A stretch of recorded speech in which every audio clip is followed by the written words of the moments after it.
Shabbos, to some people that I've spoken to, is actually a very difficult time.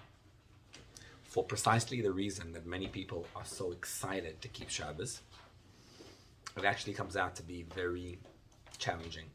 And I'll tell you what their reasons are. It's because all week long, you're working and you're doing stuff. So you're doing.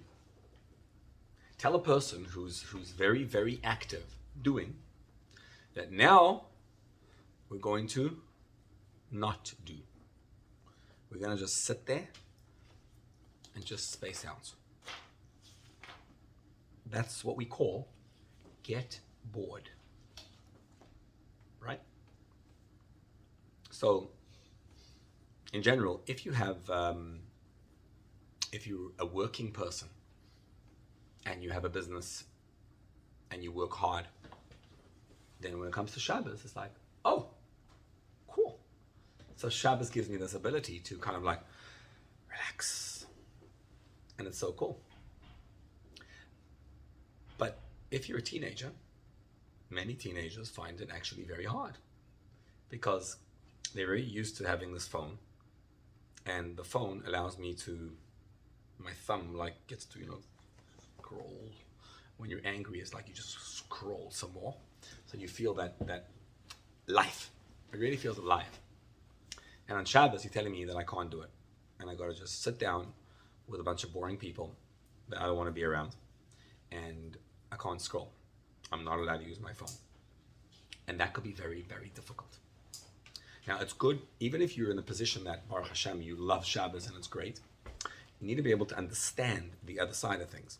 But nobody wants to be bored. People want to be active.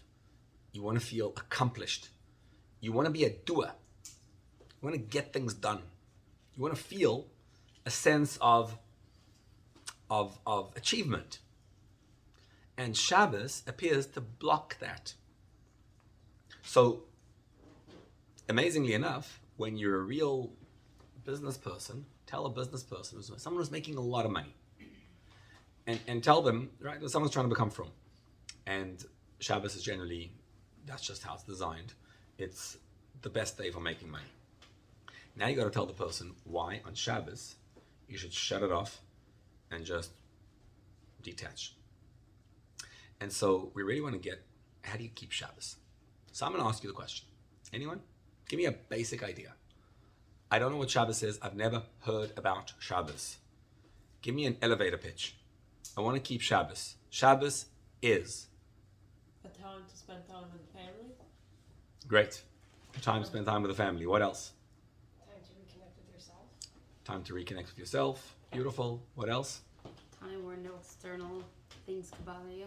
Nothing bothers you. Can you answer just the question of, I don't know what Shabbos is. How do you keep Shabbos? Eat food and read books.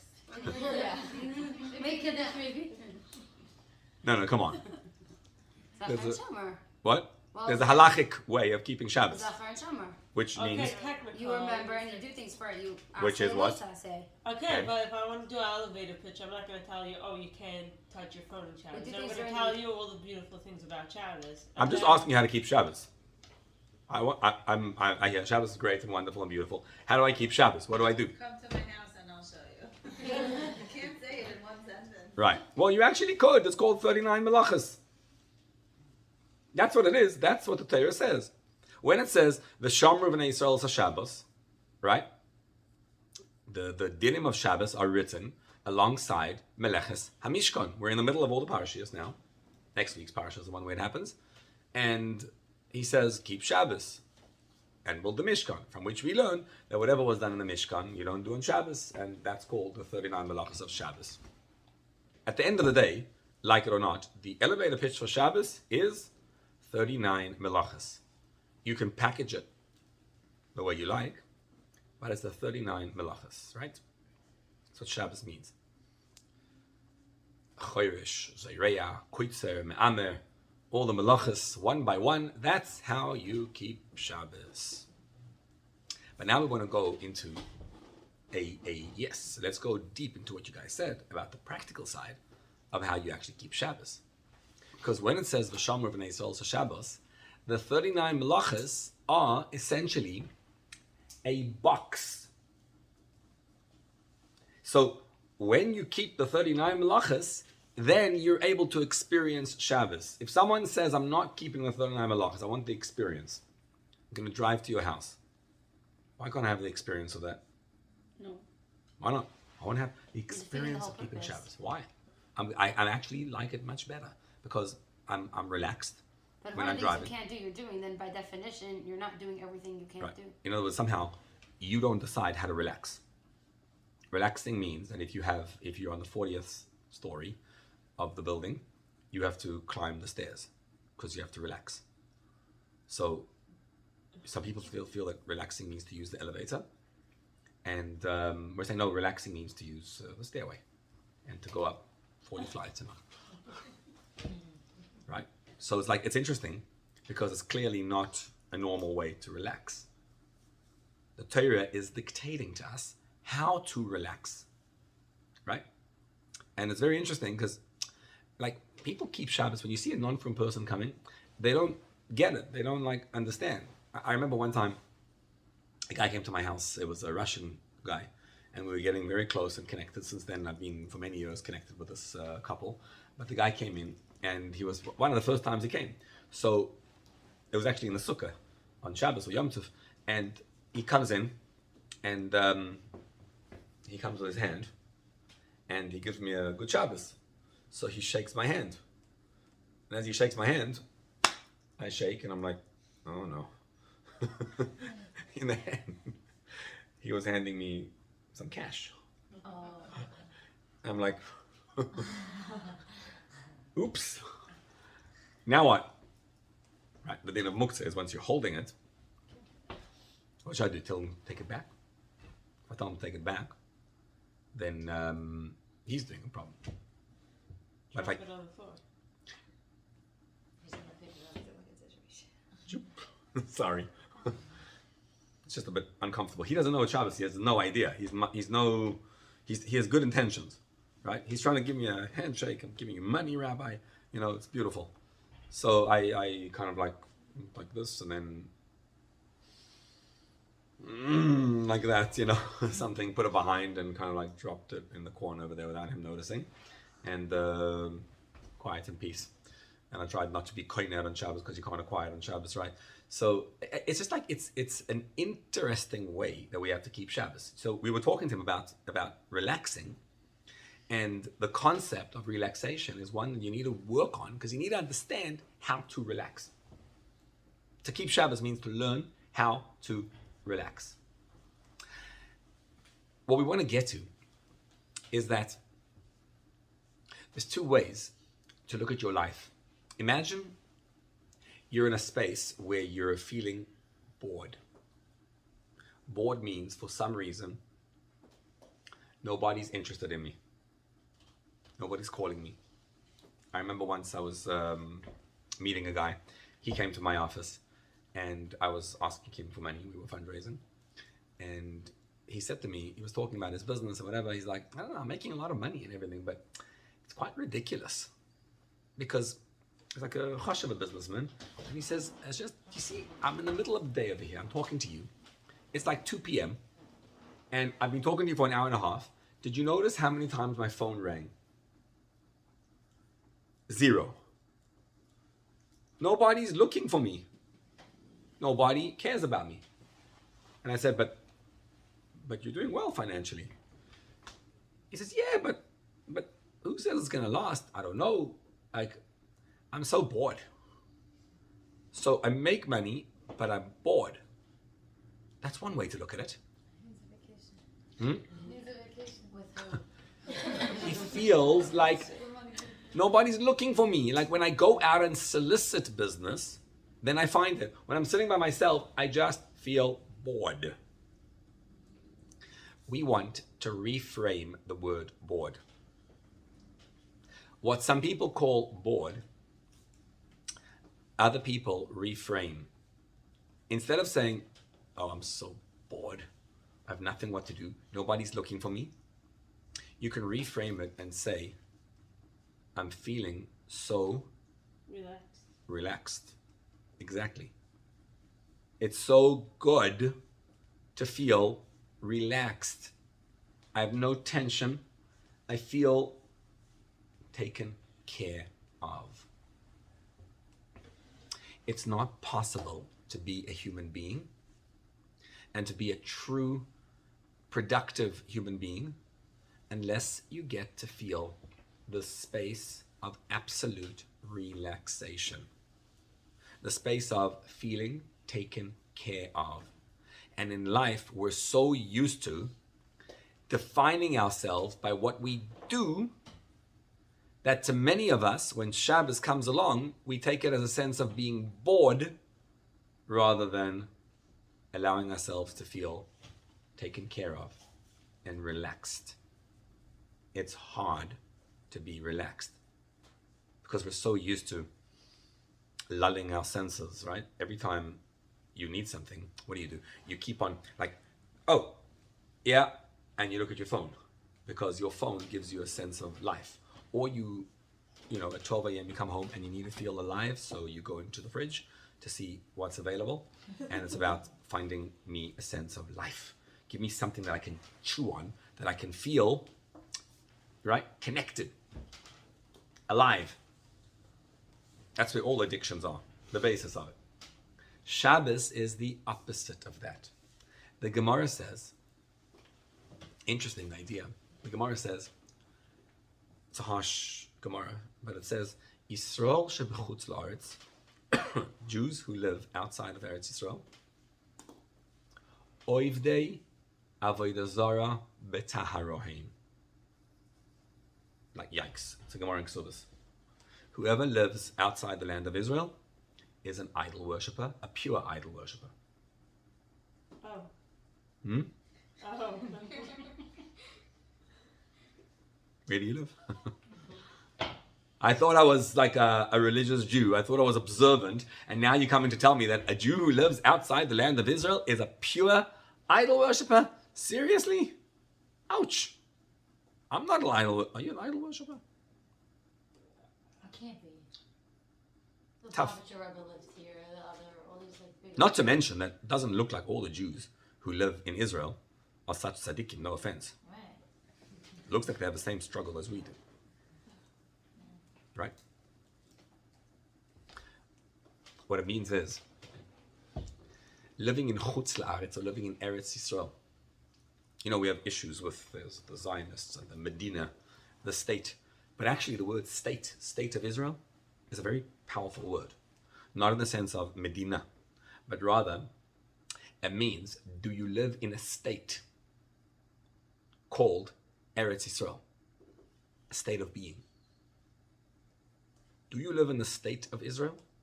Or do you live in the state of Chutz La'aretz, outside Eretz Yisrael? That means, living in Chutz La'aretz means, who is your God?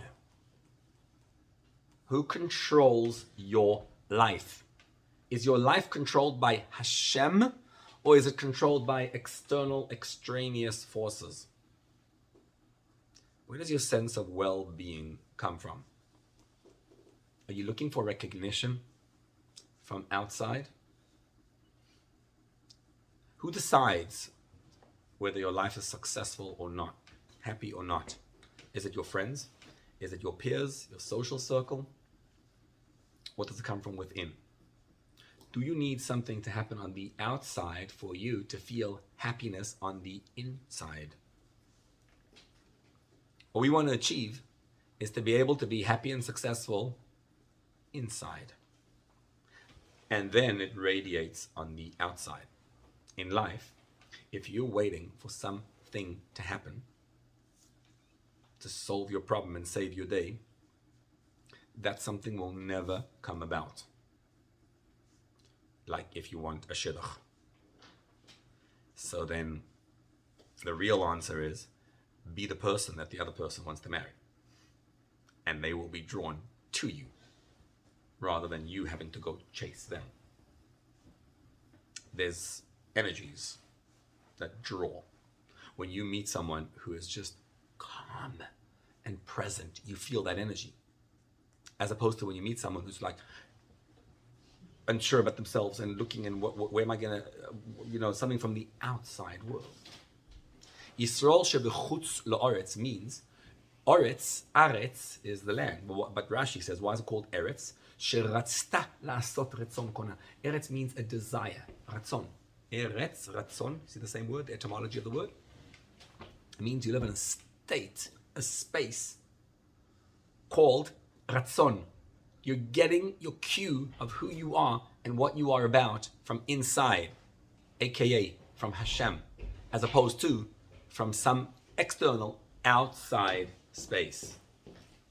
What I want to get to is to live in the state of Israel. So you could be living in the land called Eretz Yisrael, and you're actually living outside Eretz Yisrael because you don't feel an internal, true well-being. Or you could be living outside Eretz Yisrael and inside Eretz Yisrael. It's a state of being. It's a state of mind. How do we Jews achieve the state of mind? We flip mode from weekday to Shabbos. It's called keeping Shabbos. Keeping Shabbos is the absolute key to being a normal human being.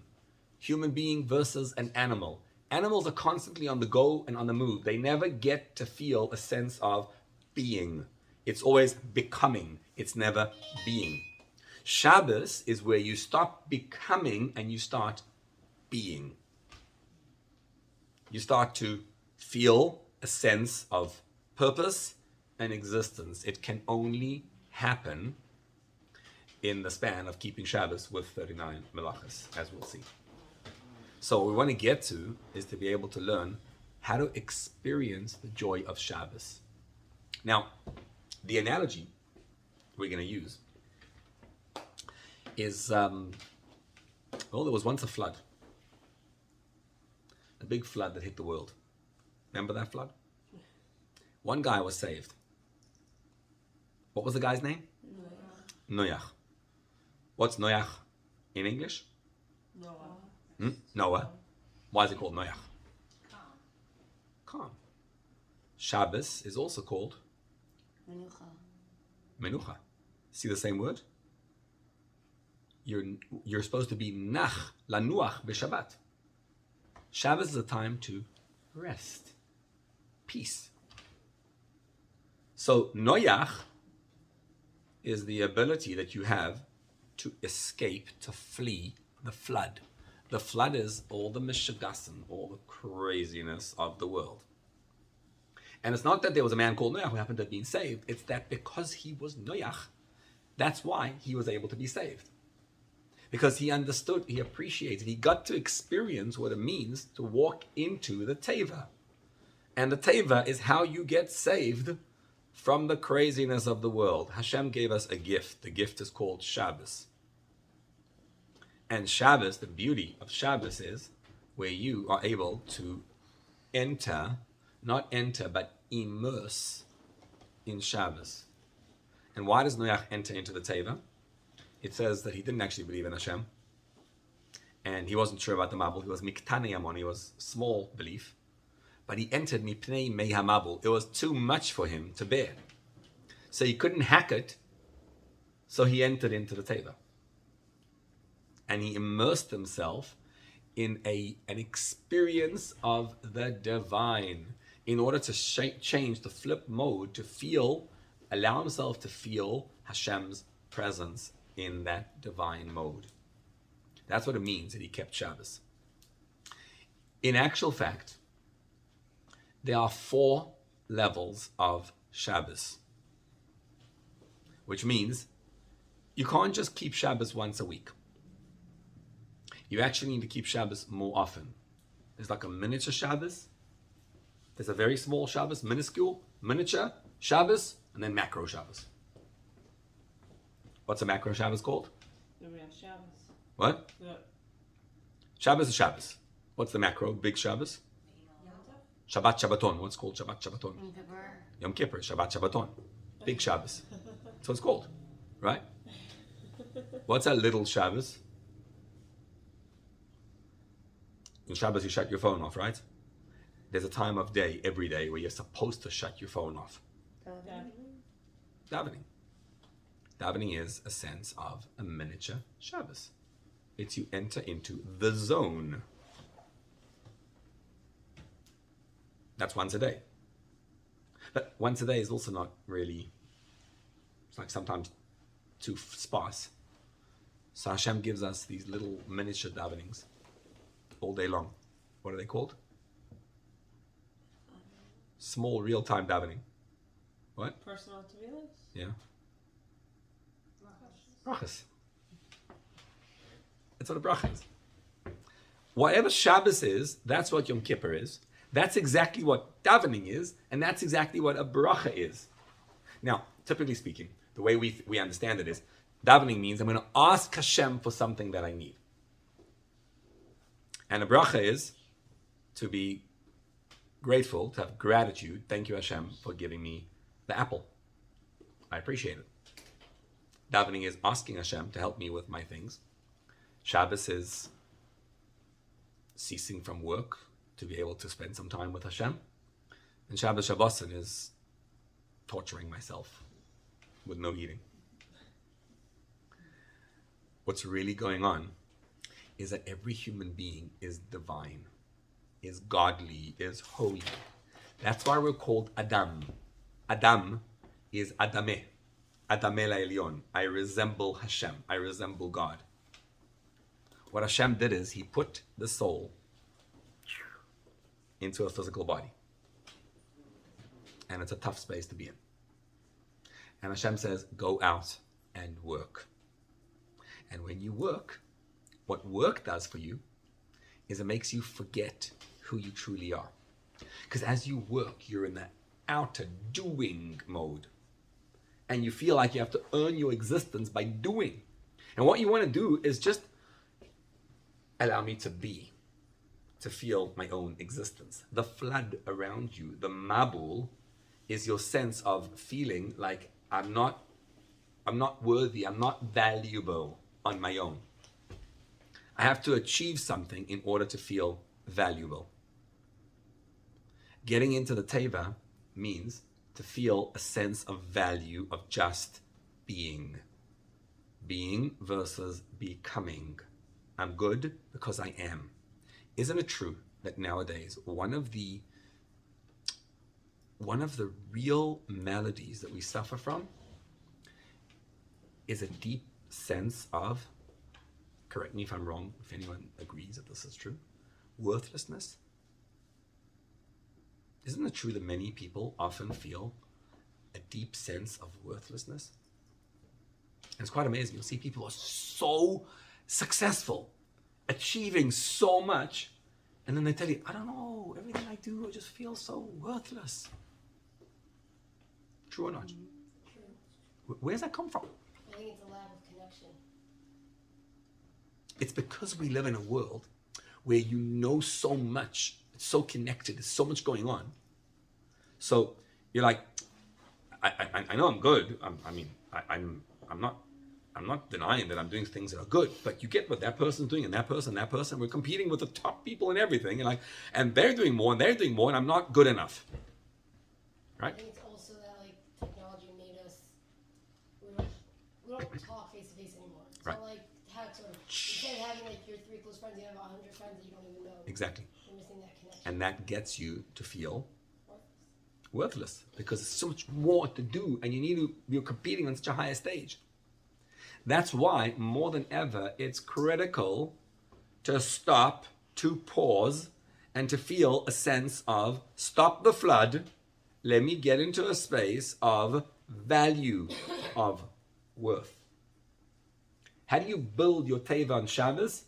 You desist from the 39 melachos. That's how. That's your box that you build around you. Not doing this, yes, doing that, not doing that. And then I'm building a space, I'm carving out a space in the middle of the flood. And I'm carving out that space so that I can find my own sense of value and existence. So how do you actually keep Shabbos? The 39 melachas are the box. But in order to keep Shabbos, the Sifri says there's 3 words that are key. And you actually need to do this. This is the work of keeping Shabbos. It's to feel kol melachtecha asuya. That's how. All your work is done. You want to keep Shabbos? You have to be able to feel a deep sense of kol melachtecha asuya. I don't know about you, but I find this really, really hard. Because once you understand that that's how you keep Shabbos, this is what you got to do. Friday night, Shabbos comes in, you start the Lechun Ranina. So Lechun Ranina Lashem Shenu, and then your mind is, well, you're saying Lechun Ranina, your mind is thinking about like all the things that are undone, all the things that are not complete, all the things still need to be done. And like, yeah, but I didn't achieve this, and I need to worry about that, and what's going to happen after, and what did this person say, and what's going to happen with that, and then all the worries enter your mind. You want to know how you keep Shabbos? You give it all over to Hashem. That's how. You walk into the zone, and you say, L'chun Ranana Hashem. Now you say, Hashem, how am I giving it over to him? Well, get real. It's not like you don't get that he doesn't control everything. He controls everything. Like, you know that. You just don't connect to it. You don't get the experience of feeling that Hashem is taking care of you. Hashem says, step 1, once a week, you must walk into the teva. So when your mind tells you, I've got to do this, I've got to do that, that has to be achieved. And the mind will say that all the time. Because you're always in the middle of something. By definition, you're always in the middle of something. Of course you are. And you want to feel that all your work is done. Meaning like this. Imagine you build a house. So there's building, working, going on contractor and all the whatever, and all contractors have a special place in Gehenna. And when you work the house, it's so hard and you're achieving and working and getting. You need that moment, which is a coveted moment after 5 years of all the hard work, to look at it and to say, wow. Achievement, right? A sense of built it, did it. Except that there's a guy in my block. Years ago, I was amazed. He was like, he built a house, he built a beautiful mansion. Took him 5 years to build it. And during those 5 years, he went to live on the block in a small little apartment that he found, packed the whole family into it, but he felt like $1 million in a small apartment. Why? Because every day they were looking at the house being built. And it took them time, and again and again and again. I love the guy, it was amazing. I was very close with him.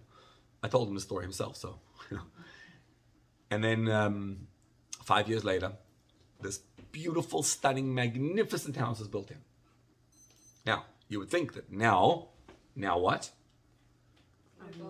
Now they move in, and now they live happily ever after and raise their family for the next, 30, 40, 50 years in this house. What do you think happened? What? He went in, was there for, a year or two, and then he moved to Florida. And it took about 10 years, or 8 years, till he sold the house. And he told me, I can't sell it. I spent so long building it that I had detachment anxiety. And finally, he realized, I left. So it took a long time before he realized that he actually left. All human beings need to feel that sense of accomplishment. I did it. But you can't wait till the end of 5 years to feel it, because if you do, essentially it's too long. And that means you don't really have it. Hashem tells us, I'll tell you how to keep Shabbos. The maximum amount of time it's allowed to pass before you get a sense of accomplishment is 6 days, and you got to do it again. Sheishes Yomim Tavoid. And then you got to do Shabbos. Why? Hashem did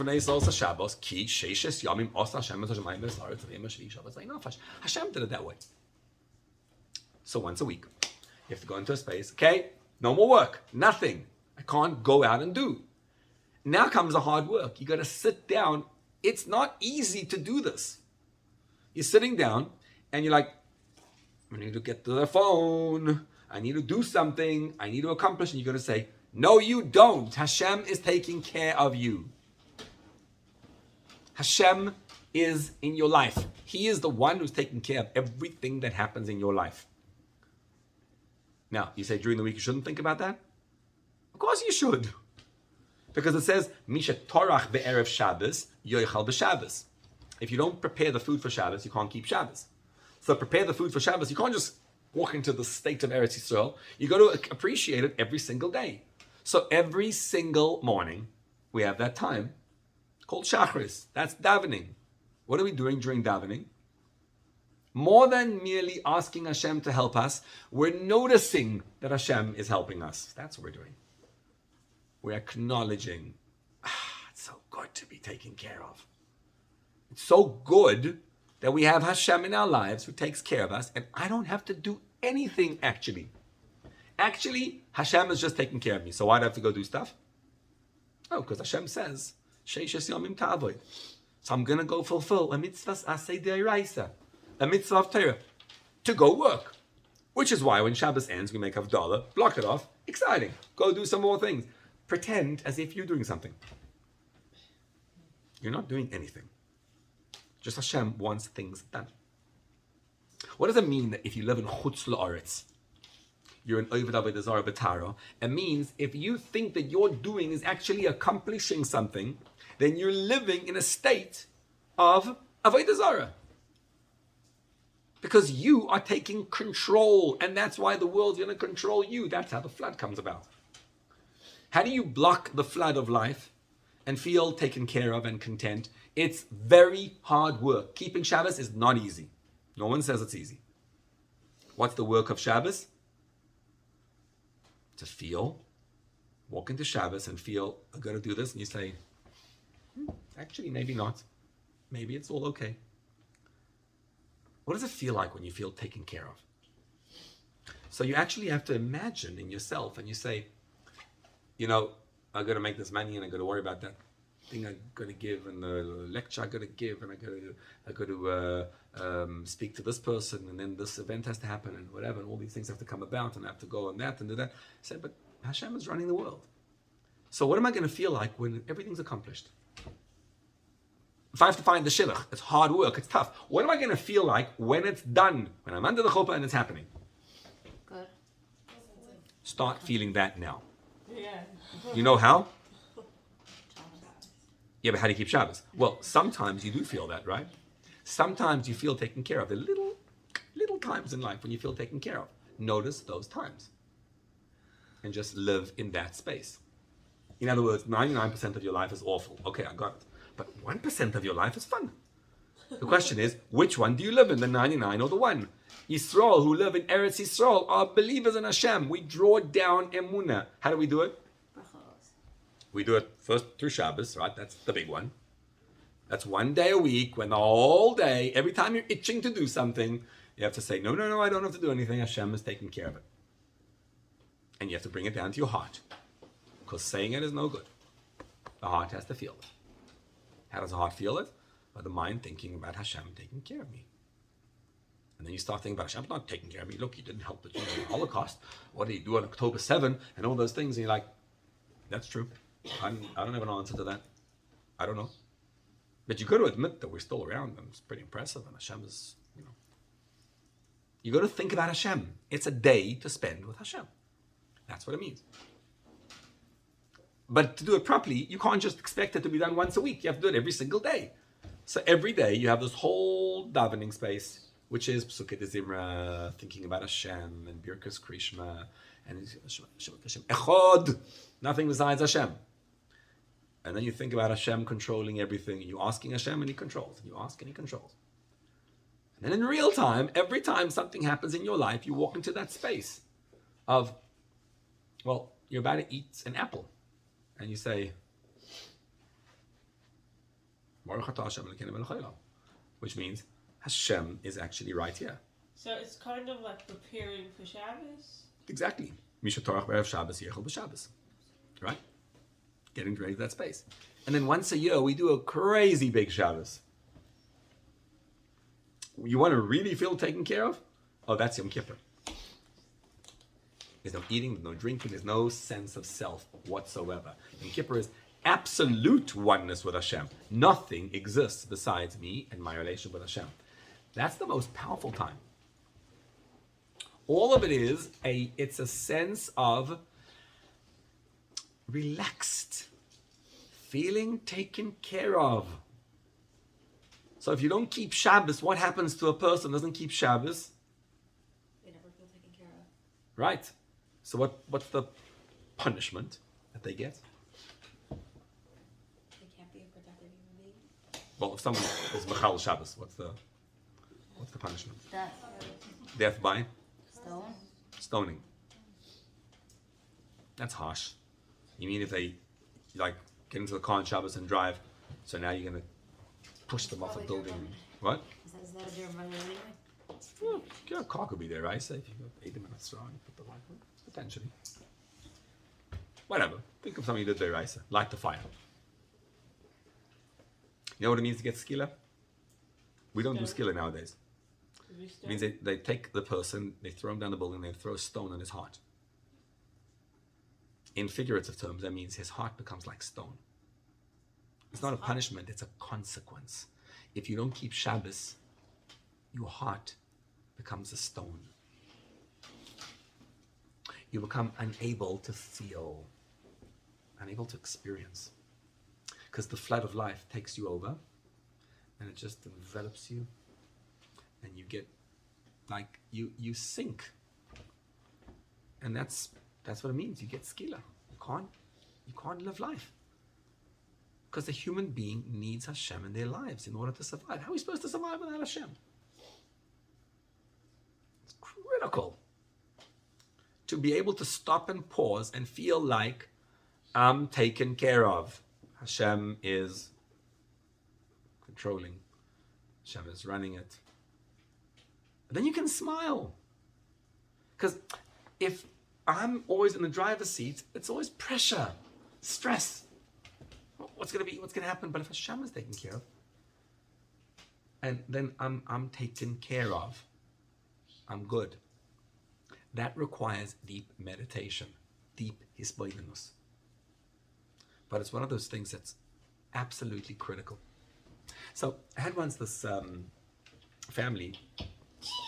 They were from the Upper East Side, and they moved from the Upper East Side down here.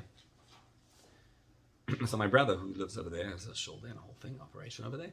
He called me up, and he said, "Listen, these guys moved there. Would you like to have them over for Shabbos?" I said, "Sure." So they came over, and he was like a very, normal kind of guy. Meaning, he played the part of a very important businessman, and he looked put together. His wife, on the other hand, she was like, her personality was gregarious, vivacious. She was like full of life, and she walked in, she couldn't stop like talking, and like she had a couple of little kids there with her, but she was so the life of the party, literally, when she walked in. And we were sitting by the Shabbos table, and I asked her, I said, you got to tell me a story, because you look like you have not been keeping Shabbos all your life. Because those of us who keep Shabbos all their lives, we're like, okay, it's Shabbos, like we got to keep Shabbos. Like Kiddush, we make Kiddush, we make whatever. And people who just walked into it, you could just tell. They're just like, when they make Kiddush, they're like sanctifying the Shabbos. They're bringing Hashem's holiness down, and it's a different experience. It's called Makom Shebali Tshuva Imdim Ein Tzadikim Gemurim B'Cholim Lamed. Where Baal Tshuva stands, a Tzadik Gomer can't stand. She was clearly a Baal Tshuva. And she says, okay, I'll share with you. And she shared it it was the most animated story I've ever heard. She is really a good storyteller. And she gave it over with every ounce of feeling that you just felt like you were in it. It was a long story, but I'll share with you one part of it. So she says like this, she's Taimani. And she says, I'm a Yemenite, I grew up in Tel Aviv. Israeli. And she's like, we kept Shabbos. Shabbos meant, of course, we're Temanim, we don't not keep Shabbos. But Shabbos meant we made Kiddush Friday night, and that was about it. And we went to the beach in Tel Aviv, and that's the sum total of Shabbos. And we thought we were keeping Shabbos. So then I decided I've got to go see the big world and make some money. So I go down to the Upper East Side and move from, Eretz Yisrael down here. And very quickly, she started working in a department store. Started making a lot of money. And she says the best day of the week for making money was Shabbos. This is probably like 30 years ago when it happened. She says, just understand the numbers. On Shabbos, I was putting in my pocket. I was like the manager of the department store. I pocketed for Shabbos $1,500 every Shabbos, as opposed to every other day where it was just like a few $100s. So it was just like the best. Shabbos is the best time. She says, and I'm so active. I'm on the move, on the go all the time. I can't stop working. And I realize more and more and more and more that I feel a deep emptiness in my life. And so she says, I went to the Upper West Side and I had a therapist in the Upper West Side, a Georgian lady, not Jewish. And she taught me music. And she said, but she was really my therapist. And every time I went to music, she told me, I said 15 minutes she would play for me. And I just sat there feeling a sense of bliss and a sense of calm. And she's like, and one day, this lady, she looks outside. It was Shabbos. And she looks outside and she says, you're Jewish. See all your people on Upper West Side? Look at them. They're walking hand in hand, like the couples. And whatever. Look how happy they look. She's like, why don't you keep Shabbos? This guy. And that was the first time I said, you know what? Maybe she's right. So she says, I found a shul, a Moroccan shul. Every Shabbat morning, I'm going to the Moroccan shul. And I come to the shul, and I'm there. And then she's like, and davening ends. And then my boss is on the phone already calling me all the time during davening. You're going to come work. I was like, I'm coming late. But I would come.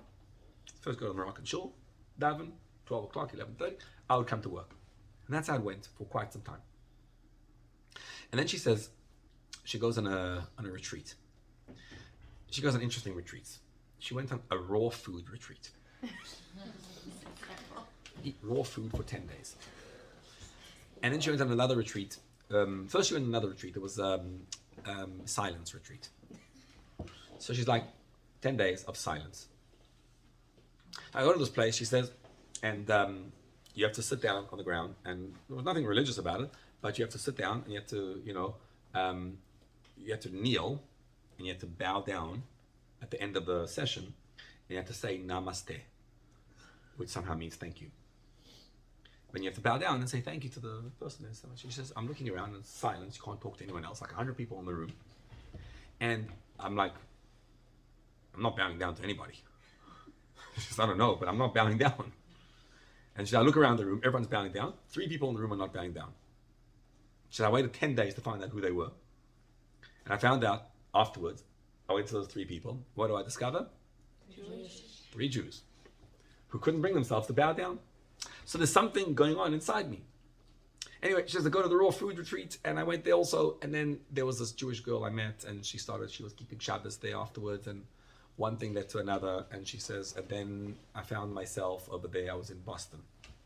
And I found myself in Boston, and she says, I'm looking for closest place, and this girl who met me on the retreat and whatever, she told me, let's go to the local Chabad house. And she said, I come inside, I think it was Rabbi Posner, because I come in and they're lighting the Shabbat candles, and I lit the Shabbat candles with them, and then they explained to me that this is a long Shabbos because it was actually Shavuos, so it's 2 days. And she's like, I'm keeping Shabbos, I want to try this out, I'm keeping Shabbos. She says, I dropped 2 things. No money, and no money, no phone, my wallet, right? And no water bottle. Wherever I go, a water bottle. What's that? Mine? What about? Water. Oh. She says, wherever I go with a water bottle, and now I have none of this. She says, I'm walking in the streets, and you don't understand that to walk without without that money and without the water bottle was absolute, like I felt this emptiness, and I was itching all the time for my water, my money, and my phone. I didn't know what to do. And for 2 days, I felt this way. She says, at the end of 2 days, my family they already were sending search parties from across the world to find out where I was because I hadn't answered the phone for 2 days. And at the end of 2 days, I let them know that I kept Shabbos, that I kept Yom Tov for the first time. Most difficult experience of my life. But once I got over it, and once I realized that sense of, I don't need to be there out there doing something, I'm just am. That was the moment of absolute comfort. And once I got back, she said, I decided that I realized this is worth more money than anything else in the world. To be able to feel that sense of being, of calmness, a sense of self. And that's what I was yearning for, and I was chalishing for all my life. I said to her, wow, your appreciation of Shabbos is absolutely real. All of us don't get it sometimes. Because if we were raised with Shabbos, right? You know what happens? If we were raised with Shabbos, so it's like, oh, Shabbos is what you do. But you know what we need to do? We need to become Balei Tshuva. What does it mean Balei Tshuva? To return to Hashem. To say, yeah, true, okay, I've been keeping Shabbos my whole life, it's true. But ask yourself the question. Let me get to a new frame of what Shabbos is. Let me make an assumption that I've never kept Shabbos in my life. So what does it mean to keep Shabbos? It means I've got the box. I know what to do. I know what not to do. All that basics. Okay. Now that I've got that, now I'm going to allow Hashem into my life. I'm going to start by keeping Shabbos, by noticing Hashem every time I eat. Every time I make a bracha, that's noticing Hashem. I'm going to shut everything else off, and once a day, twice a day, thrice a day, I'm going to dive into Hashem and feel that connection. It's to feel taken care of, to feel that there's nothing else besides Hashem. Elokeinu, Hashem, Echad. And then when Shabbos comes in, I walk into the space, I look at all the things I've got to do, and I say, uh-oh, this is hard. I'm walking into the space, I'm really bored. I don't know what to do with myself. And you say, it's true, I might be feeling bored, but actually it's not boring. What is it? It's relaxed. You're taken care of. You don't need to do anything. You don't need to do in order to earn Hashem's love and respect and value. You don't need to accomplish anything for His recognition. You are special. Why? Because you are. And then you want to spread that message across the family and across others. And once a year on Yom Kippur, you do that. And then you escape the flood of life. Because instead of being in the space of needing and all the time feeling not good enough, suddenly you start feeling, so I am special. And now you begin the ability to have a relationship with Hashem, with the Almighty. Because Hashem and you are one. And Hashem says, I keep Shabbos. Want to be like me? Ki sheishes yamim osa Hashem es hashemayim v'sa'aretz. Therefore you should also v'shomer v'nei Yisrael Shabbos. I keep Shabbos. I go into the space of just being. Want to be like me? You'll do the same thing. To do that, to experience the beauty of Shabbos, if someone tells you it's easy, not true. It's a lot of work. The work is to relax. The work is to feel how unique and special it is. So next time Shabbos comes in, start preparing before. But when Shabbos comes in, just think of how there's an Eibishter in the world. It's Hashem. He's taking care of everything. Every time your mind wanders and says you're going to do that, say, oh, no, you don't. Pause. Say, you're feeling anxious right now. I noticed you. Hi. But Hashem is taking care of it. Notice each time how your feelings are going to go out there. It's like, you ever sat 5 minutes down and try to be just tranquil? And the urge is just running to go your old places to go do something? You say, watch the urges, just watch them. And you go into that space of the Chune Rananol Hashem, to be able to sing to Hashem. And when you do, you become a mamin. Because a yid, Shabbos is the ois, the sign of Hashem in our lives. Emunah is Shabbos. Shabbos is a sign of what a Jew is. You can't essentially feel what it means to be a Jew until you feel Shabbos. Shabbos is that moment of escaping the flood, getting right into the zone with Hashem. And there you have it. And now, got some work cut out for us. It's hard work. It really is. But it's so rewarding. It's so good. Because you'll see that when you do it, it's not double or nothing. The more you do it, the more taken care of you feel, the more those feelings of worthlessness and not feeling valued, they go away. And when you feel valuable, because you are valuable, then the sense of value spreads out. Because you're not looking for something outside. The value is me and Hashem. And if that's your value, everyone else just gravitates to you. So now the work week becomes, instead of a flood, becomes an exciting opportunity to spread the wealth, to bring Shabbos into the next day, into the next work week. Because Shabbos, minei misbarchin kula yomin, it benches the rest of the week. Good Shabbos. Thank you.